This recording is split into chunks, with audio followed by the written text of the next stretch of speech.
And now for Couch Candy with your host, Jen Candy.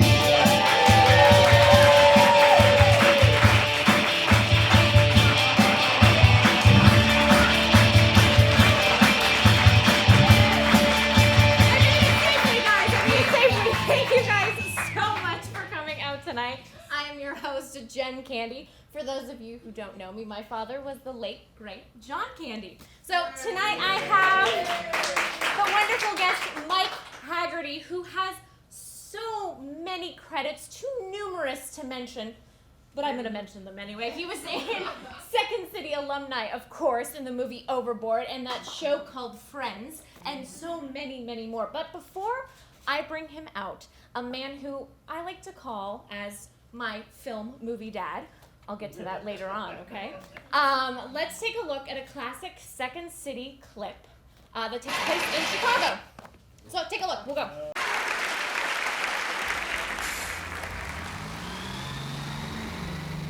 What? What? I was just wondering if this bus went past Soldiers Field. That's Soldier Field. That's Soldiers. There's no S on the end of it. Oh my God, please don't hurt me. Get off my bus, you whore! Come on, my bus! Sorry, you're a soldier, you know that?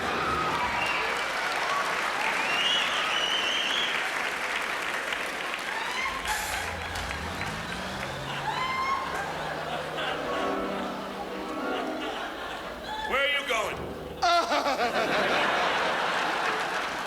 Come on, where are you going? Kaminsky Park? That's Comiskey. I'm sorry. That's Comiskey. I didn't know. Comiskey.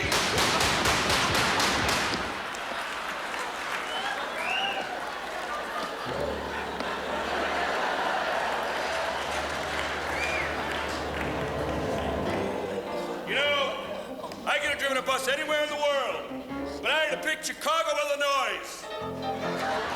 Everyone give a round of applause to Mike Hagerty! Woo!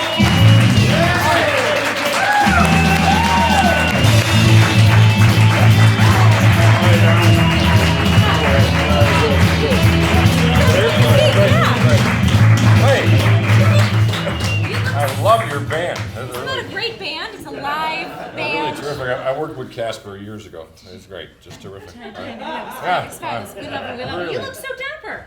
Thanks. You're welcome. Thanks a lot. Now, I asked all my guests before what your favorite candy is. and Oh, you got it. I Oh. do. You said Payday. payday. Ah, So oh. you can help yourself if you feel peckish throughout this. Did I mention I was diabetic? No. I do not promote diabetes, so therefore that's we'll just terrific. start throwing them out to everyone else, and Of the fun size. they're the fun size. So it's little amounts of sugar, not Lovely. not Lovely. No, lumps, payday. right? Payday is. But the peanuts are protein, right? Well, the peanuts are protein, and it's very simple. You know, it's a Yeah. simple caramel bar with peanuts, a little salty. It's salty and sweet at the same time. I know. I mean, you can't ask for much more than that. It's perfect. Really good. Plus, it says payday. I know. Wish it was real money inside. I know. It's slightly What's this- disappointing for that. Did you want one? No, I'm good. I might have dived into the Oh bag. shit! I got a rock. No, I'm all right. I got them on Amazon, so I can't guarantee. Oh, the okay. freshness. All right. No, they're still good. They're still good. So you I are. didn't know they made them in Mexico. They That's do. all. I know. Isn't that right? That's good. It's probably real sugar then. Yeah, it is. Yeah. They Yeah. like the Coke. They don't switch to a stevia or anything. No, it's like delicious. That. I know Thank it's good. You're welcome. You're welcome. Thank you. So you're from Chicago, right? Born, I am. Born and raised there. Yeah. So Yeah. did you always? I know. That Let's hear it for Chicago. Right? Huh? Come on. I love it. So have you always wanted to get into acting? Was that you? What did you study when you were? I don't know. Initially, I thought How that did it- that I wanted to be a secret agent. Really? I didn't understand like the James Bond thing and the Man from U.N.C.L.E. and all that stuff. I mean, I knew I wanted to do that, and I thought it was to be a secret agent. But Well, you know, I but too it, was- wanted yeah. to be a spy. Yeah, Right. and I I didn't love- understand it was the acting part that was the cool part, the actual. Yep. So yeah, so I mean that's what I thought I wanted to do, and wasn't very good at anything else. When I got into high school, Right. well, actually even a little earlier, that. I mean, I found myself singing in the choir and stuff. I had a very high soprano voice, and the nuns sort of picked me out and made me sing in the choir. And, Did they? Yeah. And the first time on stage was at a Christmas pageant where I had to sing a Silent Night. Yeah. And then they put me in the choir, and I didn't like that, but the nun said I had to be there, and then my voice changed, and I got out of it. They didn't like me much after that. Your voice kind of dropped significantly, but But I didn't, I really didn't put the two together until much later that it would be fun to be an actor, and not to, or not necessarily to be a policeman or a fireman, but to play those roles. Well, I wanted to be a veterinarian when I was young, and then realized there was a lot of math and science involved, and then realized I actually want to play a veterinarian because that was.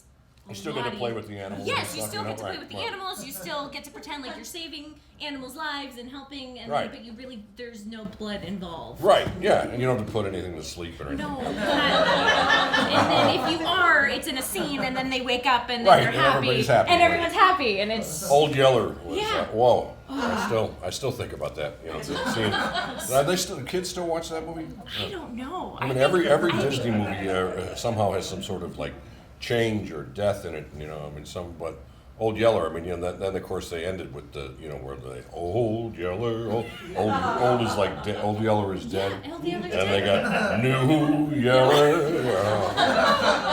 It's well, I love animals. I do too. So hence, I would like to have them as my pets, and then pretend to be the. Did you have a lot of pets coming up? Growing up, oh my gosh, we had a menagerie. You had some property outside of Toronto. We did. We had two.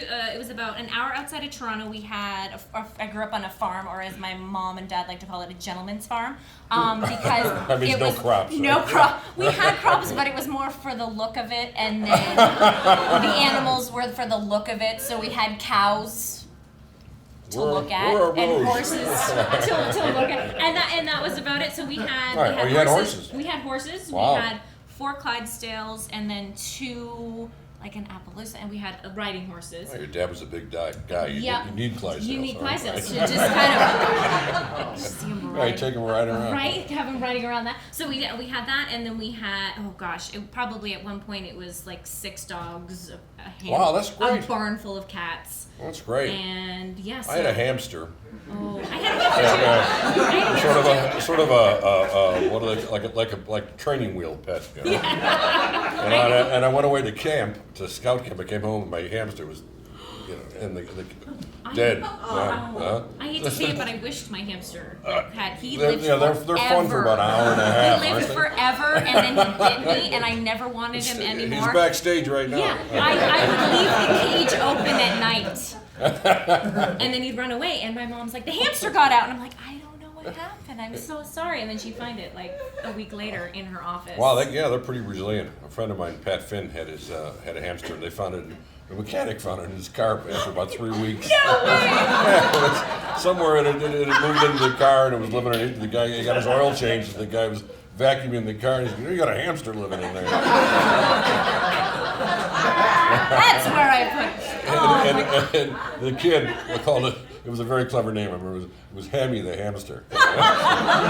Never let kids name your pets. I mean, No. That's the one thing they look at it. What do you want to name the doggy? How about cereal bowl?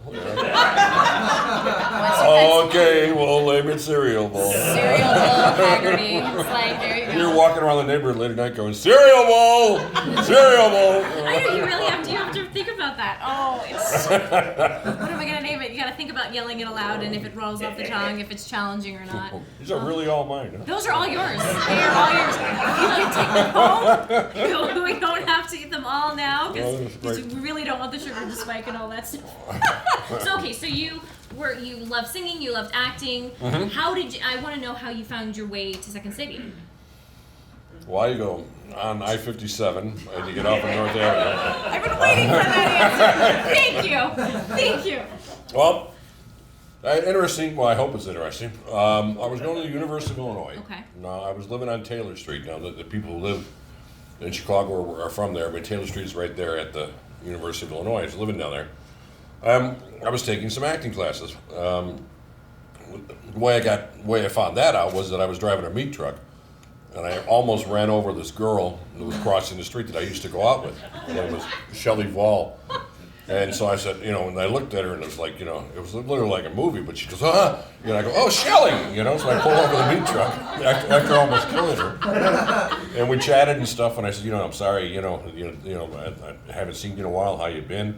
And she goes, she says, I'm doing great. And I said, where are you going? And she said, I'm going to acting class, and I said, there's a class for acting? I mean, you can do that. You can pursue. Really? You can pursue that as an academic. As I'm thinking, I'm not really thinking this because I'm a South Sider, but I mean, I didn't realize. I didn't realize that you could pursue it as an academic pursuit. I had no idea. I mean, because nobody ever tells you that. I mean, they told me when I was a kid that you could become a fireman, or a policeman, or a fireman. True Chicago. This is what you are. I mean, those are your three choices. Yeah. I mean, and so I didn't realize you could possibly pursue it. So I thought to myself, well, so didn't enjoy driving the meat truck, but I kept doing that in the morning. It paid some of the bills, and I enrolled at the University of Illinois. So as I was there in the acting class, Jim Belushi was in the touring company at Second City. Okay. His brother John, Saturday Night Live had just hit, and Jim was there. So everybody in college and at that age knew who Belushi was. John, and it was a big deal to have Jim there. And Jim was transferring, I think, from Southern Illinois, and he was trying to finish his degree. Yeah. And so he had a few hours to go, and so he was taking some classes, and of course, he was signing up for some acting classes also. So anyways, we were doing a show called that was Commedia dell'arte. And what that had to do was very similar to what Second City is. Mm-hmm. It was all stock characters, and the skits, instead of skits, they called them Latsies. And when a character walked out on stage, you literally knew who that person was by the costume they were wearing, or the way they spoke, or the way they carried themselves. Yeah. Which was very similar to what Second City does. Right. I think that the Second City and Commedia is quite similar. So Jim saw this show, and he said, listen, you really should come over and see us in the Monday Night Touring Company show. And I had grown up in Chicago. I knew of Second City, Right. but I'd never been there. So I went over there and saw that, and I said to myself, well, that's what I want to do. Yeah. Because there was a lot of improvisation in the Commedia show, and these guys were improvising, and I literally saw where my future was right there. Right there. Yeah. And did you have? I heard that you had an interesting audition start. Like, do you remember your audition? Well, there's a couple of things going on. One of the things was that before I think I actually auditioned, Bernie Solins, who was one of the founders of Second City. Right. He came and he was running a workshop, and they were moving people up or doing something. It's starting to be a long time ago. It is a long time ago. And so Bernie came in and was running a workshop, and he said to 12 people or whatever they were, you're an accountant, you're a bus driver, you're a butcher, you're this, and I think he said to me, you're an accountant. And okay, now what we're going to do is we're all going to be standing here, we're going to be waiting for a bus. And so he says, okay, begin. So we all stood there, and for about 10 seconds, everybody was just there, and then everybody started crawling on each other's backs and making noises and doing chicken things and all that shit and everything else, and just going all over like, and so they go up. Bernie goes, okay, I thank you very much. He goes, you all can go, you can stay. And so I said, why? What did I do? He goes, you waited for the bus. So I was the only one that had actually followed the instruction and just done something, done nothing, which is what was the exercise was Simplicity. about. Right, I guess, yeah. So that led to one thing, and then also after that, Del Close, who was a director and a guru and one of the big forces behind Second City, would run workshops, and he asked us to do something that was like something we'd never done before.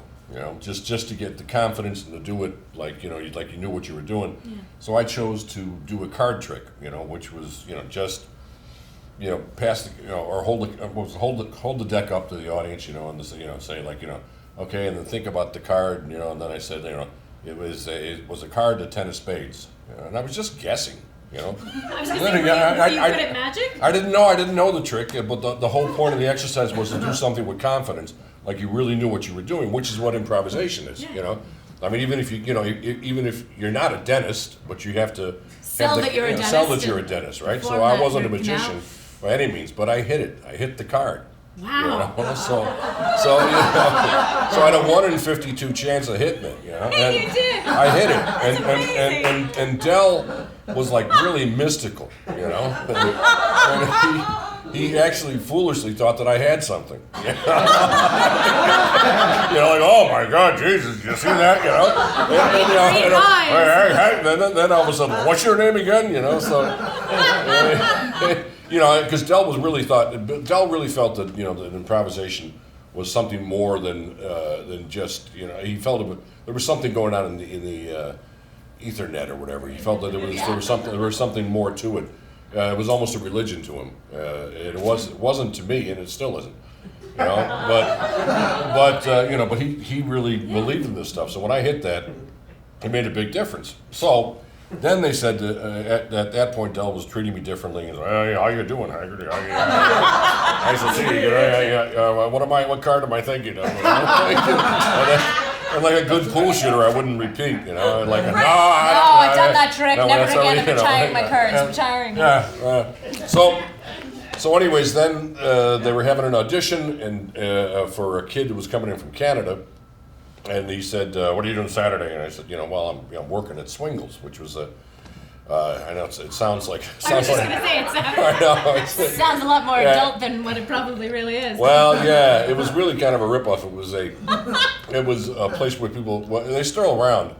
Was a rent-to-own furniture scam, and I was, I mean, they preyed on military and stuff, I mean, I hated the job, but it was on Michigan Avenue, and people would come in and they'd make $140 a week, and they'd rent $150 of furniture, and they get themselves in trouble, so I didn't stick around there very long, but I said, well, I'm working Saturday, I guess, I assume I'm working. And he goes, so then I walked away, and I said, no, wait, what are you talking about?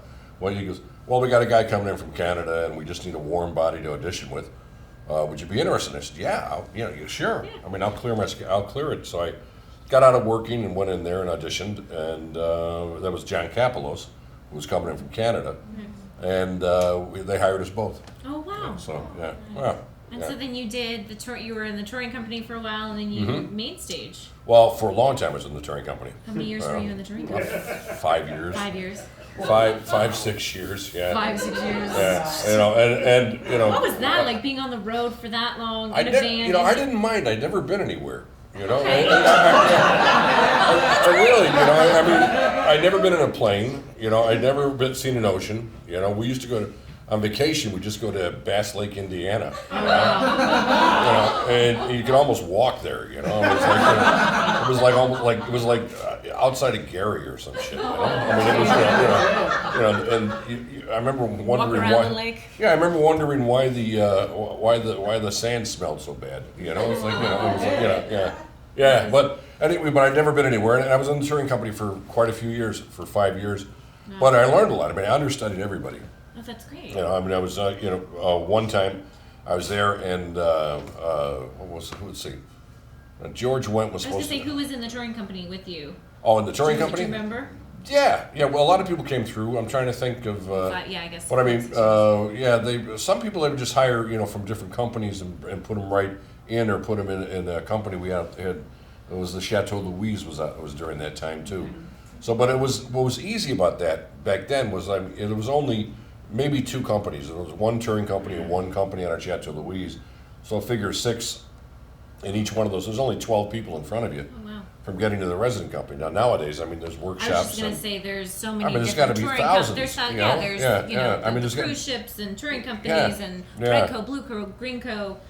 Yeah, so you could see the end of the tunnel when you were in one of the touring companies, back then. I mean, there's only 12 people, in front of you, and which meant if there were 12 people in front of you, only 2 of them were you. Right. Yeah. So, and a lot of people in the company had a tendency to look like other people in the companies. I mean, they would have a physical type that they had in mind, and So and even if like I'm pretty sure when I was auditioning or something, I never heard it, but people would say, well, he's a George Wendt type, or he's a John Candy type, or things like that, and they would say, and so you get all the good things, and the opposite side of that is if you had somebody they didn't like, you'd carry all their baggage too. Right. So, well, it's a good thing. My dad and George Wendt are pretty, good Yeah. guys. So Yeah. that's a good category. No, it was a to good. be in. I was the fat blue collar guy, but the die-hard Chicagoan, classic. Yeah, I mean that's like the commedia characters, Right. like I was talking about earlier. I mean, they're stock types. There's only about a dozen of them, So and you fit into that mold, right, which was good. Which was good. And right. then you did the touring company, you did main stage, you moved that. So what was your first transition out of Second City? Like you started going into film and television. Yeah. And I think one of the first movies wasn't it Brewster's Millions with my dad? It was, yeah. Well, the first time I got to come out to California was with that. You told me you got paid twice, and I want to know your tip. On Yeah, well, yeah, that was in, I was like, how do I get paid twice here? Well, they hired me to be one of the groundskeepers in the room. That one of the scenes was that they were going to build a pitching mound in the hotel because this guy had to spend $37 million. Yeah, so it's a remake, Brewster's Million. This one was with Richard Pryor. Right. And John, my right, dad, and he had in order to for those of you who haven't seen the movie, in order to keep the inheritance, he has to spend it all in a certain amount of days, and so he's just shelling out his money left and right. And Right. you played a. It was I think. direct- Oh, there we have a photo of it. Yeah. You played. It was directed by that comedy director Walter Hill. Right. So, yeah. Right. So So Walter was great, but Walter came and saw us in Second City, and I gotta say, John, he would never tell you this, but I mean, John liked me, and we used to have a few beers together. We used to have a lot of beers together, and but he would never, But I just started showing up in his movies now. He would never come up to you and say anything or say like, but I mean, I know in my heart of hearts, and I was too embarrassed to say anything, that I'm sure he used some influence on the casting directors or on, people, because I worked with him in Brewster's Millions and also in Armed and Dangerous. Yep. And we worked on Uncle Buck together. We did a scene in Uncle Buck together. I did not know that, or Yeah. maybe I did and I forgot. No, and well, I there was a apologize. scene that I still get paid for Uncle Buck. In fact, I put a Really? Yeah, I What put scene? a residual. Well, that's the thing. Is I it know, I- almost made it to the final cut. I see you and I Yeah. have a lot in common. Yeah, when'd you get cut out? I got cut out of Uncle Buck. Did I got you? cut out, and I Jeez, how could they cut a kid out? They You know, will. what Okay, I'll show you why. Okay, Right, so right. talking about getting cut out, Armed and Dangerous, Yeah. where you played my dad on screen, for the scene that got cut out. Right. And there's a photo. Well, there's this photo which is you pushing my dad into the pool. And then the next photo, I'm guaranteed this That is was why I cut got out, cut too. out because of my face. On the bottom there is just the resting bitch face as a child. And Didn't want to be there. I didn't want to be there. I was tired. I was probably hungry. Long I was day. so bad in this movie. So maybe we could do 50-50 credit on why it Oh, they never cut- made it. See, you got cut out because I was shitty. That's what happened.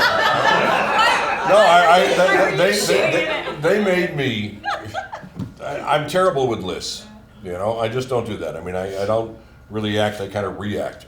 But they gave me a list of things that I had to learn, and I thought, well, what's the difference? I mean, it was a Sony it was a Sony DVD one, and they had the serial numbers for these things. Because he asked there. He said, what was missing? So I guess we were robbed. And so they wanted me to list off these products and their serial numbers, like a Gatling gun. And every time I would make a mistake on one of the numbers, they had cleared it through legal. They would have to stop the camera and go back, which got me into a mess, because now all of a sudden, and we're shooting film these days. It's not digital. It's getting to be expensive, and I would say it was serial number 1494784, and you go 783. All right, let's go back to 1. And then Maybe that's why I had the face. and John was great. John was helping me. He was really sympathetic until it became a point that I was never going to get it. And then I'd be looking at him doing his thing, and he'd just going. we knew it wasn't going anywhere. You know, it wasn't going to be in the movie. You know, where it's already 4 o'clock in the afternoon and we're losing the light. It would have been helpful if they had cue cards of some sort, and then you could read. Well, yeah, they could have done. If someone was But thinking you know what about it was? Is see how little you are there? Yeah. You remembered that I sucked. She said, you had a hard time that day, didn't you? You know, and I said, yeah, but I mean, I didn't think anybody knew or remembered, but yeah, that was. I apologize. I did remember. Yeah, you sure did, and that's what you're probably doing right there, saying, "Oh, Jesus, not again." That's not deal. We got to do it. We got to do it again. Jeez, are you kidding me? But I do remember my dad was like, "Smile." Smile. I don't blame you. It's probably the 60th take we did. But I do have photos of just me. I love that photo. I'd love to have that. I will get that photo. Do you not have that photo? No. Oh, okay. No. I've got. There's that. I think that's the only photo I have. But there was a couple. There was another kid that played my brother that I don't even know if he ever got made. I always love it when you do scenes that never make it and you try and explain. It's like, Yeah. oh yeah, I was in this movie and I did this scene, and they're like, well, I never saw you. I get residuals for this one too. I was cut out of it, So I mean, it's really nice because I mean, over the years, I've probably made a couple $1,000 on that. That is the great thing about the job that we do is no matter, as long as you show up, you get paid the day of. You make it in or you don't, you still get paid. Yeah, there's a cut that happens like that. That's what happened to Uncle Buck too. Was I mean, before it gets released, and if as long as your name's in the titles, you get paid. And if for some reason somebody's stupid enough to put it in there and the scene was cut, I think it's a SAG rule that if your name's in the titles, you get paid, And in Uncle Buck, we had a great scene. I mean, it was a very funny scene, anyways. I gotta look for that. We were all delivery guys, and he was not supposed to be gambling. Uncle Buck is not supposed to be gambling, and so he calls his Domino's Pizza and furniture I have guy. that photo. Do you? Yeah. Did you have that photo? Yeah, I have it. You were And so, in that photo. yeah, so they find. Oh, yeah, so, okay. yeah, Mark was in the scene, right? It Follow was, on Twitter. I'll post that photo. And they and so we all played high stakes musical chairs. So it's a funny idea, But I mean, we're all it's like a $10,000 buy-in, And these 6 big guys are going around 5 chairs, and whoever ends up wins. That would have been fabulous. I know it's a great idea. That's a great concept. Yeah, Oh, but I it was would've loved to have a seen huge that. buy-in, and whoever wins. Well, first we played Dictionary for money, and then musical chairs. I think the musical chairs idea came up on the set. Oh, I could just. I'm pretty sure it was my idea. No, it wasn't. Just go with it. It was totally your idea. It was totally your idea. Oh my gosh, that's hysterical. But so that was you did. Oh my, I didn't even know about the whole Uncle Buck thing. Yeah. Okay, so we do have a lot in common. We both got cut out because I got cut out. You got Uncle Buck too? I was bowling and somehow that scene got cut out. Jen, I think I stayed in a couple of movies. You did. Oh no, Last Polka, the Schmengi's Last Polka. I did stay in that one, and Good. I managed to everything I've booked from this point. I've managed to stay in it. Good. So that I Good. find I'm is a good accomplishment. Well, believe me, you'll reach a point in your career where you won't care if you're cut out. You just like to get paid. Truly, at the end of the day. So that just the other day, I just did an episode of Shameless yesterday. I worked, and I said it was a long another list. I was I worked on it. It worked out fine. They'll be able to use it. Good. But it was, but I mean, I said to the writers, I said, I'm really at that point in my career where less is more. I don't mind you cutting some stuff. I don't mind you doing that whatsoever. Take an axe to it. Just very laid back, very relaxed. Yeah, but then they think that every word's their baby. So.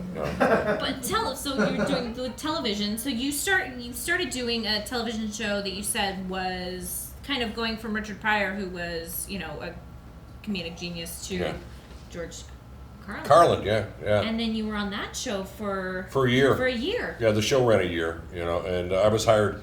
This is something, not a lesson or anything, but the characters were it was just called Barfly, and I went in for the audition, and they liked me, and I was in every episode, and I wasn't offered a contract until halfway through the season, which was like 6 months into it or something like that. but I worked on 22 of the 22 that they made. Oh wow. And What was that like working with him? Was that... Oh, yeah. I mean, it was every day. It's almost any job you get turns into work after a certain point, and you sort of regret having to go in. But boy, I used to. Well, it's just psychological. You just like it's like oh no, it's Monday. Oh Christ, I gotta go in. I gotta go into work. That's why they call it work. It's not. I'm not going into fun. Yeah. So, but I mean, you used to hate. I used to hate the weekends when they came around because I wouldn't be with that group of people, and they were all just wonderful people. George Carlin, Alex Rocco, we just lost him about a month or so ago, a couple of months ago. Great guy, and Tony Stark and a few. I mean, just absolutely wonderful people. We still keep in touch. But it was a creative environment, and we got to and mostly because of George. I mean, George is it's wrong. I don't think any people really think of George as being a curmudgeon because that's not the way he really is. He was just a really thoughtful guy, and Irish to the core. Very New York, and loyal. Right. Loyalty was was unbelievable to his brother and to his family. So, and a brilliant mind. So it was just great to go in there every day. I actually have a clip of one of I think opening credit of one of the episodes that you did that you are lucky I'm here tonight because you got a lot of my stuff. I do. It's just randomly, so I kind of just pray who's coming in tonight. Yeah. Whoa! Wow! What a coincidence. Let's take a look at this clip. Joe Montana. Johnny Unitas. Joe Montana. Johnny Unitas. Joe Montana. Johnny Unitas. Joe Montana. Okay, that's it. Kiss those pretty boy good looks goodbye. All Come on. right, let's go. No, come on, put the weapons down. Put them down. Come on. You really want to risk an open wound in a filthy place like this? Now, see what happens to two people when the only thing they know about is sports? All right, time out, George. Yeah, flag on the play.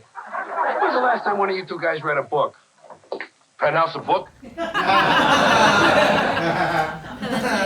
it's nice. I haven't seen that in a while. There you Yeah, that's really nice. I liked it. I used to watch that show. I love that show. Yeah, it was good. It was good. It could have been something. But George didn't want to do that. I mean, it was a lot of strings attached to that show. To any television I was show. just gonna say a lot of television shows are strings, especially for Yeah. stand-up comedians. Yeah, I mean, where- he had to take George Carlin had to take notes on what was funny from network executives. I mean, it was like, they're come on, the funniest people right, in the room. So I mean, Not all. and he would take it. I mean, he would listen to him and things like that. And then but that's not right. I mean, they wouldn't let him. And this was not in the days of cable where you could sort of go out there and There wasn't a real HBO, like it wasn't like it was on Yeah. HBO or shows where you can kind of do whatever you want. And doing his stand up, I mean, he was in control of that space. I mean, it was all his, So I mean, he'd go out in front of these audiences and stuff, and this is when he got into doing this thing where he would like take a show on the road and work it a year, and then do one HBO special every year after he had honed his material. And but that was all him, and he didn't have to answer to anybody. Yeah. So he was a producer on that show, but really, just because he was the star, And I don't think he was very happy there. He said he loved the people, but he hated the work environment.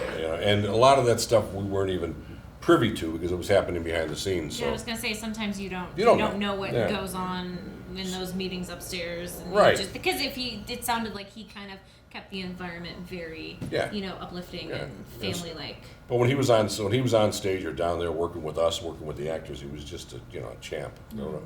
Great guy. He was really, really, really funny. One of the people that I loved watching all the time. Yeah. But I want to go back to you being okay. So you're always cast as that typical like blue collar Chicago, the mustache, everything. You are that guy. Yeah. But you also have a huge kind of fan base from playing a character from a galaxy far, far beyond. You did 3 roles on Star Trek. Yeah. 3. Yeah. How did? Okay, so Julia, the casting. who's the casting? I have the photos. So. Yeah. There here we go. Captain Larg. Yeah, Captain Larg. Yeah, they have a bunch of extras that do the show, and they sort of like rehire them because they fit in the costumes. And then what is it? Scoran was another one you played, which I have that one. Scoran, yeah. Yep, and then Meshka, how did you Smith? I never saw that because I could never get my computer to run. That's a game. That's one of the... Yeah, so that was one of the Klingon games. Klingon video games. But I was curious to know if the producers were fans of all the aliens having mustaches. Yeah. Well, in that first one, Captain Larg, it's L-A-R. I was telling everybody on the set when I was there, and the first line is like, good, anyways, they called him so Larg, and I go, I was like, that's Larg, there's no E on the end of it. It's Captain Larg, not large. No E on the end of it. Who said E? So. There was this, and it is the mustache and the working class thing because the first line is it's it's me and Michael Dorn who was playing the character the main Klingon guy, right? Worf. Yeah. Thank you. So anyways, it's an episode called Redemption, and my line is, and this is my buddy Andy Barnacle pointed this out to me, and I go, "Good to drink with you." With you, which is the way we say it in Chicago.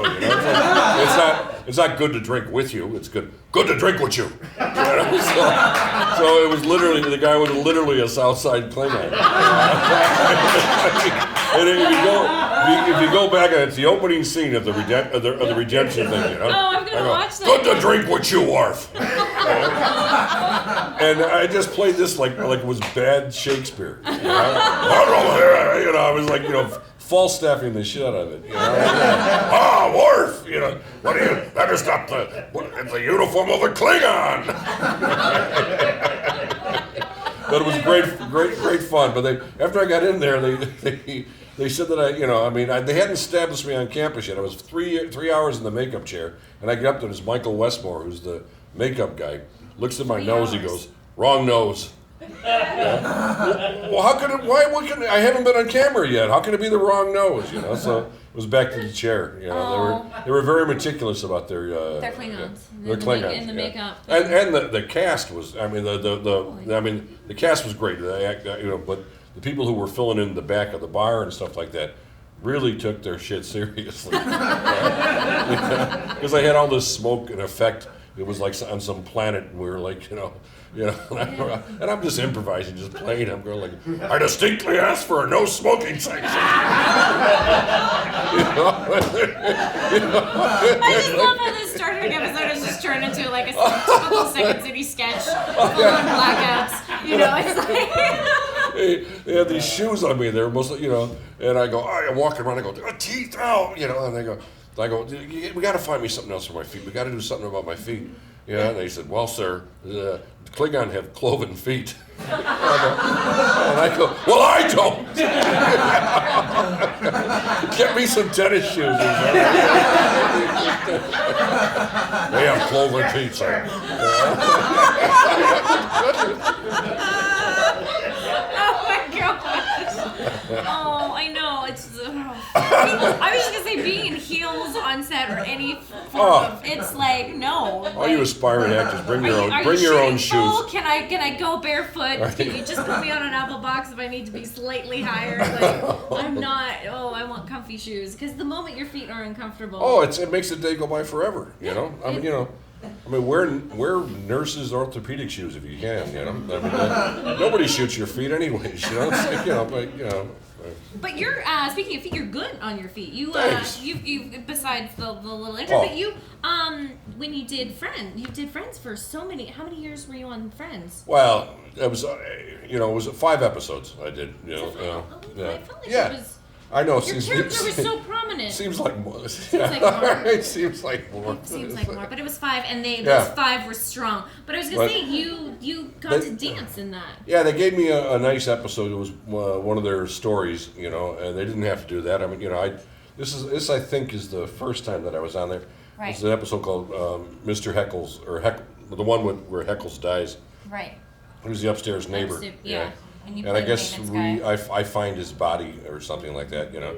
And Heckles was gone, so they needed somebody else, you know. I mean, they had written Heckles out of the show, and so they brought me in a few times. And then I think this third or fourth one, they gave me an episode where I something to do rather than just sort of, you know. So, anyways, they gave me an episode where I got to dance with Joey on the roof, you know. So, and that was one of the main stories. I have that scene so that we can watch you fancy. Oh, Did you great. take dance lessons for this? No, I did not. Okay, now just watch all this me. knowing that. Right. And then let's take a look. Night and day, you are the one. Only you, neath the moon or under the sun. Whether near to me or far, it's no matter, darling, where you are. I think of you night and day.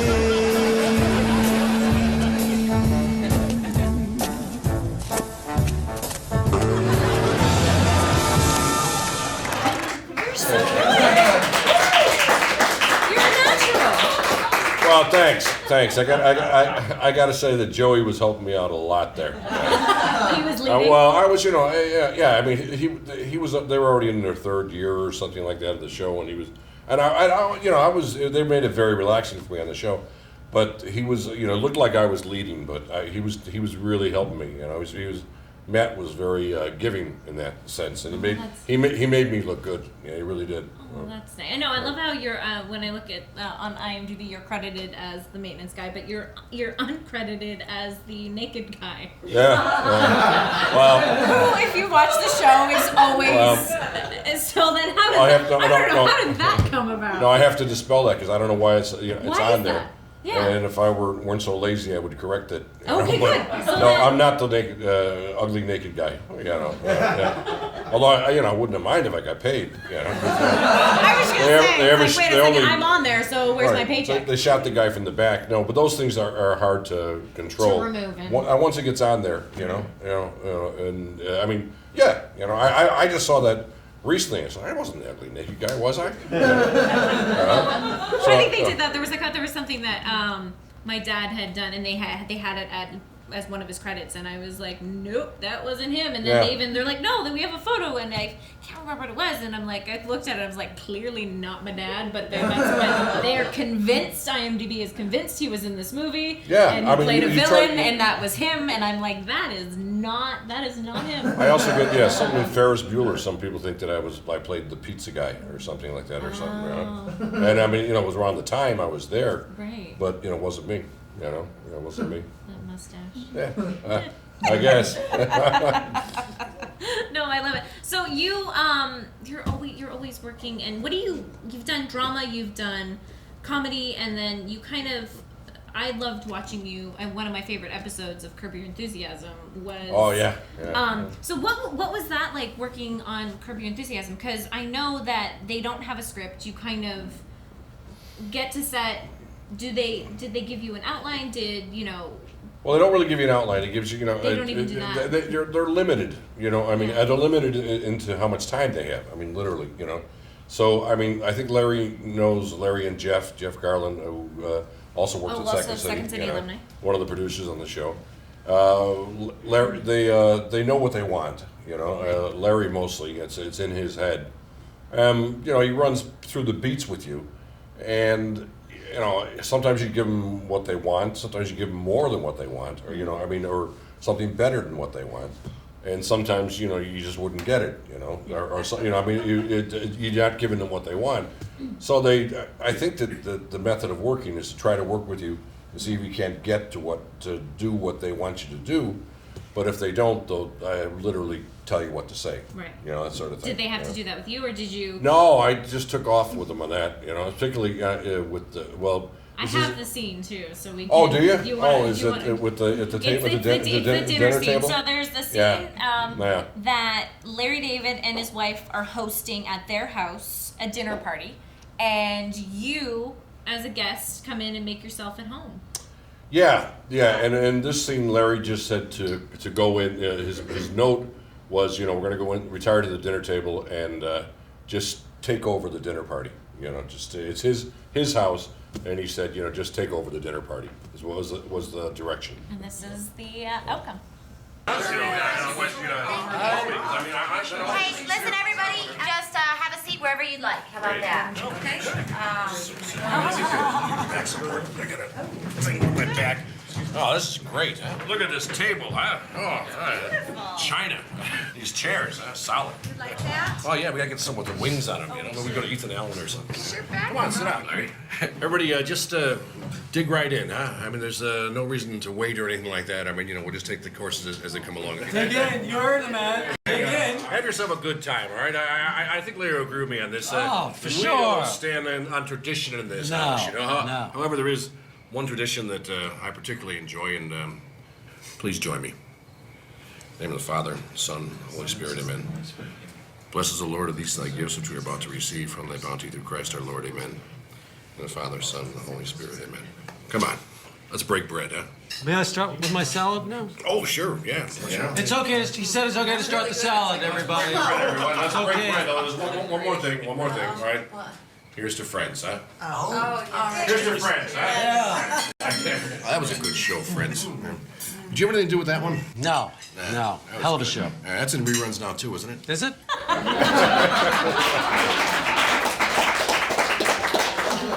I love that clip because it's just so you just take over, and it's just so you are that party guest that everyone fears. I waited. Right, yeah, well, that was pretty much it, yeah.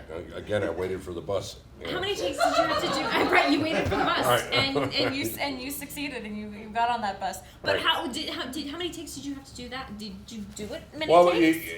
he kept on, Larry was having a hard time holding it together for that, actually. It looks like, you see it, Larry's, it looks like he's cracking up again or something. But it reads as he was angry with me, He was very happy that we got that out of him, especially, the Catholic blessing. Which infuriated on so many levels, But and we were lucky there that I mean, it's always nice when you're working with somebody and they ask you to do something and you give it to them. I mean, that's then you get to go home early. It's like, You're a dream, guest star. Right, yeah, or we can do it the hard way and stay here all night. Yeah. Well, speaking of staying home all night, we are done. Really? We have come to our hour. I know. Oh, okay. Good night, everyone. Good night. I just had the one candy bar. You just had one candy bar. We've got 12 more to go. I didn't even touch my water. I really didn't. Look at that. No, drink your water. Can we, see, we're a little... That's all I got it. No. But, yeah. Is there any other fun little story you want to share before words of wisdom? If not... No, not at all. No. I just want to say thank you so much for being here. Oh, well, thank you. I got congratulations to you, too. I mean, this is like, it's really just wonderful sitting. I mean, I haven't had the status in this business and everything else where I'm asked to come in and do a lot of talk shows and things like that. I never really had to do that, I mean, because, nobody wants to talk to me. But I mean, to sit here with you, and just chat, and with some wonderful people that came out here tonight. I mean, I just got to say, Miami Beach audiences are the greatest in the world. That's why I did this, is because it's like I wanted to talk to people that I grew up with and that knew my dad, and then who I've always. It's like I love when growing up and always seeing you on TV or always seeing you in films and just like being like I know him, and it just and someone that he's always been. It's like the movie Overboard. That was for me. That was my favorite. So I want to say thank you so much for doing that for me. For what it's worth, I'm sure your father's very proud of you. Oh, I think he is too. So thank you so much. Thank you so much. And I want to say thank you guys so very much for coming out tonight. And Thanks, I will see you on October 7th, and it's going to be at Grimley.